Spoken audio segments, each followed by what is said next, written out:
संतोषी माता के पिता गणेश, माता रिद्धि सिद्धि, धन धान्य सोना चांदी मोती मूंगा रत्नों से भरा परिवार। गणपति पिता की दुलार भरी, गणपति देव की कमाई, दरिद्रता दूर, कलह का नाश, सुख शांत का प्रकाश, बालकों की फुलवारी, धंधे में मुनाफे की भारी कमाई, मन की कामना पूर्ण, शोक विपत्ति चिंता सब चूर।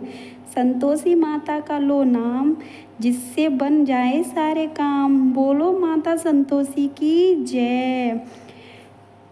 इस व्रत को करने वाला कथा कहते बस सुनते समय हाथ में गुड़ व भुने हुए चने रखें। सुनने वाले संतोषी माता की जय जयकार बोलें, संतोषी माता की जय, संतोषी माता की जय। इसी प्रकार जय जयकार मुख से बोलते जाएं। कथा समाप्त होने पर हाथ का गुड़ चना गौ माता को खिलाएं। कलश में रखा हुआ गुड़ चना सबको प्रसाद के रूप में बांट दें। कथा से पहले कलश को जल से भरें, उसके ऊपर गुड़ चने से भरा कटोरा रखें तथा समाप्त होने के और आरती होने के बाद कलश के जल को घर में सब जगह पर छिड़काव करें।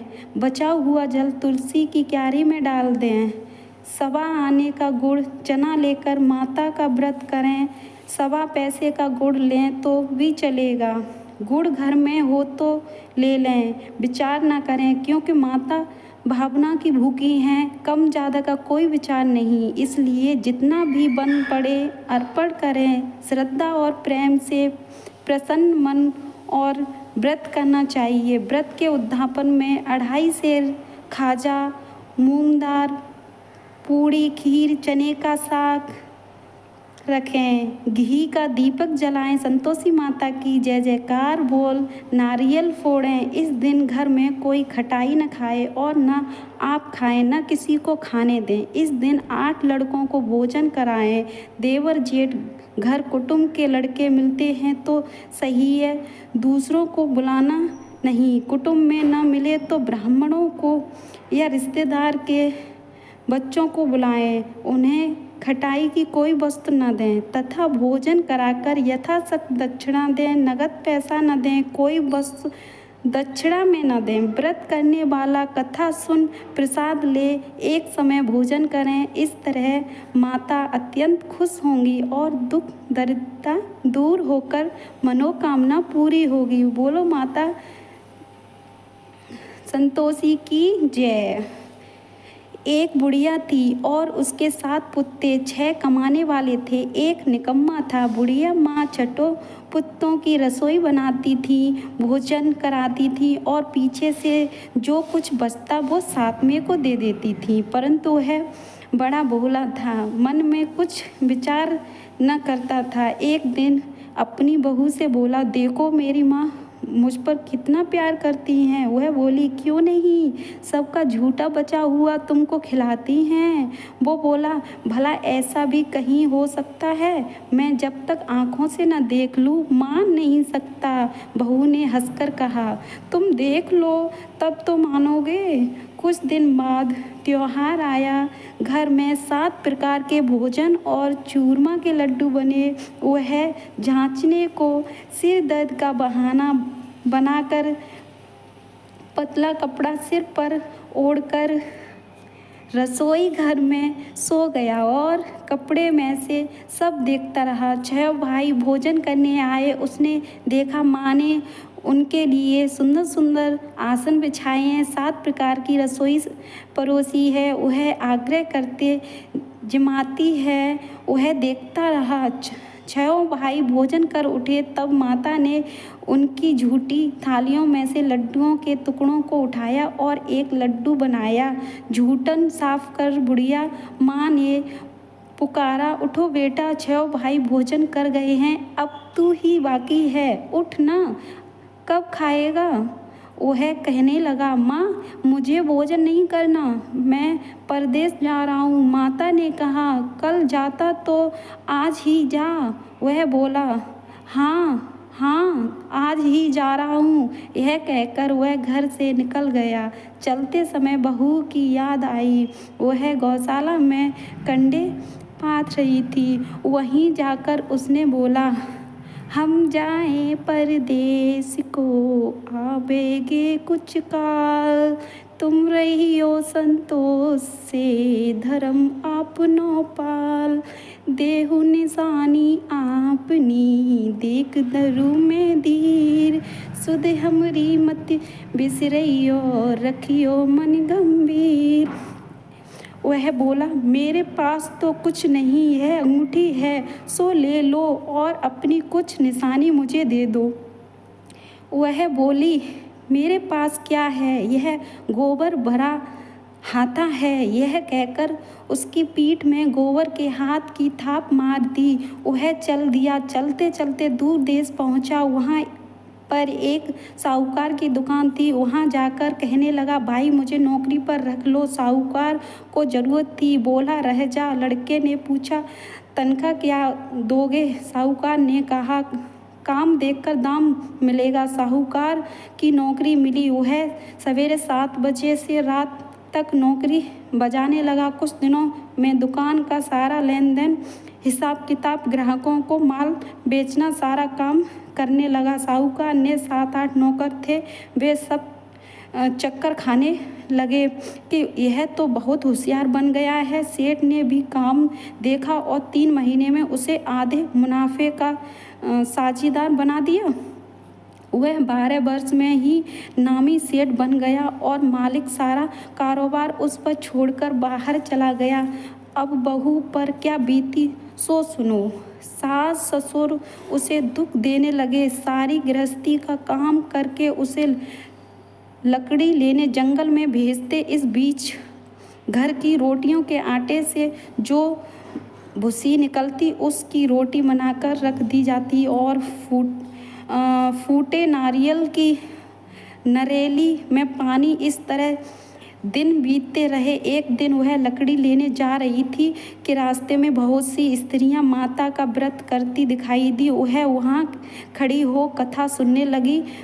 बोली, बहनों, यह तुम किस देवता की व्रत करती हो और इसके करने से क्या फल मिलता है? इस व्रत के करने की क्या विधि है? यह तुम अपने इस व्रत का विधान मुझे समझाकर कहोगी तो मैं तुम्हारा बड़ा एहसान मानूंगी। तब उसने से एक स्त्री बोली, सुनो, यह संतोषी माता का व्रत है। इसके करने से निधनता दरिद्रता का नाश होता है, लक्ष्मी आती है, मन की चिंताएं दूर होती हैं, घर में सुख होने से मन प्रसन्नता और शांत मिलती है, निपुत्र को पुत्र मिलता है, प्रीतम बाहर गया हो तो जल्दी आवे, कुंवारी कन्या को मनपसंद वर मिले, राजद्वार में बहुत दिनों से मुकदमा चलता हो तो खत्म हो जावे, सब तरह सुख शांत हो, घर में धन जमा हो, पैसा जायदाद का लाभ हो, रोग दूर हो जावे तथा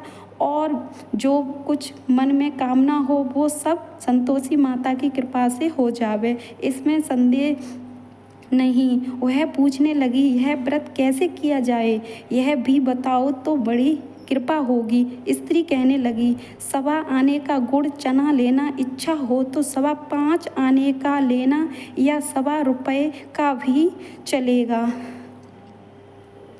श्रद्धा प्रेम से जितना बन सके 1.25 आना लेना, 1.25 पैसे से 5.25 आना तक, इससे भी ज़्यादा सख्त और भक्ति अनुसार लें। हर शुक्रवार को निराहार रहे तथा कहना सुनना, इसके बीच क्रम टूटे नहीं, लगातार नियम पालन करना। सुनने वाला कोई न मिले तो घी का दीपक जला उसके आगे जल के पात्र को रख कथा कहना, परंतु नियम न टूटे जब तक कार्य सिद्ध न हो। नियमित पालन करना और कार्य सिद्ध हो जाए पर व्रत का उद्यापन करना। 3 मास में माता फल पूरा करती हैं। यदि किसी के खोटे ग्रह हों तो भी माता वर्ष में अवश्य कार्य की सिद्ध करती हैं। कार्य सिद्ध होने पर ही उद्यापन करना चाहिए, बीच में नहीं। उद्यापन में 2.5 सेर आटा का खाजा, इसी परिणाम से खीर तथा चने का साग करना, 8 लड़कों को भोजन कराना, जहाँ तक मिले देवर जेठ भाई बंधु कुटुंब के लड़के लेना, न मिले तो रिश्तेदारों और पड़ोसियों के लड़के बुलाना, उन्हें भोजन कराना तथा यथाशक्ति दक्षिणा दे माता का नियम पूरा करना। उस दिन घर में कोई खटाई खाए नहीं। यह सुनकर बुढ़िया के लड़के की बहू चल दी। रास्ते में लकड़ी के बोझ को बेच दिया और उन पैसों से गुड़ चना ले माता के व्रत की तैयारी कर आगे चली और सामने मंदिर देख पूछने लगी, यह मंदिर किसका है? सब कहने लगे, संतोषी माता का मंदिर है। यह सुन माता के मंदिर में जा माता के चरणों में लौटने लगी। दीन होकर विनती करने लगी, माँ मैं निपट मूर्ख हूँ, व्रत के नियम कुछ नहीं जानती, मैं बहुत दुखी हूँ। हे माता जगजननी, मेरा दुख दूर कर, मैं तेरी शरण में हूँ। माता को दया आई। एक शुक्रवार बीता कि दूसरे शुक्रवार को ही इसके पति का पत्र आया और तीसरे को उसका भेजा हुआ पैसा भी आज पहुंचा। यह देख जेठानी मुँह सिकोड़ने लगी, इतने दिनों में इतना पैसा आया कहाँ से? इसमें क्या बढ़ाई है? लड़के ताने देने लगे। काकी के पास अब पत्र आने लगे, रुपया आने लगा। अब तो काकी की खातिर बढ़ेगी, अब तो काकी बुलाने से भी नहीं बोलेंगी। बेचारी सरलता से कहती, भैया पत्र आवे रुपया आवे तो हम सबके लिए अच्छा है। ऐसा कहकर आंखों में आंसू भर संतोषी माता के मंदिर में मातेश्वरी के चरणों में गिरकर रोने लगी। माँ मैंने तुमसे पैसा नहीं मांगा, मुझे पैसे से क्या काम है, मुझे तो अपने सुहाग से काम है, मैं तो अपने स्वामी के दर्शन और सेवा मांगती हूँ। तब माता ने प्रसन्न होकर कहा, जा बेटी तेरा स्वामी आएगा। यह सुन खुशी से बावली हो घर में जा काम करने लगी। अब संतोषी माँ विचार करने लगी, इस भोली पुत्री से मैंने कह तो दिया है तेरा पति आएगा, पर आवेगा कहाँ से? वह तो स्वप्न में भी इसे याद नहीं करता, उसे याद दिलाने मुझे ही जाना पड़ेगा। इस तरह माता बुढ़िया के बेटे के पास जा स्वप्न में प्रकट हो कहने लगी, साहूकार के बेटे सोता है या जागता है? वह बोला, माता सोता भी नहीं हूँ जागता भी नहीं हूँ, बीच में ही हूँ, कहो क्या आज्ञा है? माँ कहने लगी, तेरा घर बार कुछ है या नहीं? वह बोला, मेरा सब कुछ है माता, माँ बाप भाई बहन बहू क्या कमी है? माँ बोली, भोले पुत्र तेरी स्त्री घोर कष्ट उठा रही है, माँ बाप उसे दुख दे रहे हैं, वह तेरे लिए तरस रही है, उसकी सुध ले। वह बोला, हाँ माँ यह तो मुझे मालूम है, परंतु मैं जाऊँ तो जाऊँ कैसे? परदेश की बात है, लेन देन का कोई हिसाब नहीं, कोई जाने का रास्ता नजर नहीं आता, कैसे चला जाऊँ? माँ कहने लगी, मेरी बात मान, सवेरे नहा धोकर संतोषी माता का नाम ले, घी का दीपक जला, दंडवत कर दुकान पर जा बैठना। देखते देखते तेरा लेन देन सब चुक जाएगा, जमा माल बिक जाएगा, सांझ होते होते धन का ढेर लग जाएगा।